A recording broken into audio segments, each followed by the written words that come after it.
सब खजाना उठाओ, कोई चीज यहाँ से नहीं छूटेगी।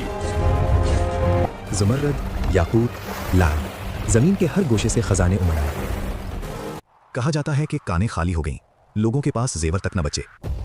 यमन के करीब एक मुकाम मुंतखब किया गया। दुनिया भर से मेमार, इंजीनियर और कारीगर बुलाए गए।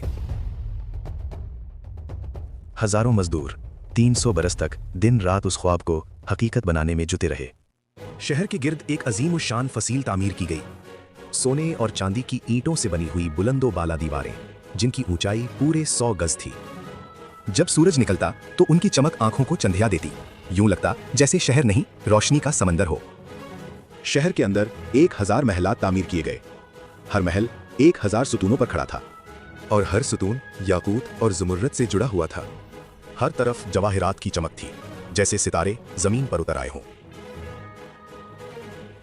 हर दीवार चमक रही थी, हर सुतून जवाहिरात से जगमगा रहा था। जमीन और रास्तों पर मश्क और ज़ाफ़रान छिड़क दिया गया था ताकि शहर का हर कदम खुशबू से महकता रहे। हवा में ऐसी लतीफ़ महक रची हुई थी जैसे ज़मीन पर वाकई जन्नत उतर आई हो। शहर में पानी, दूध, शहद और शराब की नहरें बहाई गईं। दरख्त खालिस सोने के बनाए गए थे, जिन पर मोतियों के फल लगे हुए थे, और हर शाख कीमती पत्थरों से सजी हुई थी। जब हवा चलती तो इन जवाहिरात से ऐसी मौसीकी निकलती कि इंसान मदहोश हो जाता। शद्दाद ने उस शहर का नाम रखा इरम। ये था अरम ज़ातुल इमाद, शद्दाद की जन्नत। और फिर उसका गुरूर इंतहा को पहुंच गया। अब कोई ताकत मुझे नहीं रोक सकती, ना मौत, ना वक्त, ना कोई कुदरत।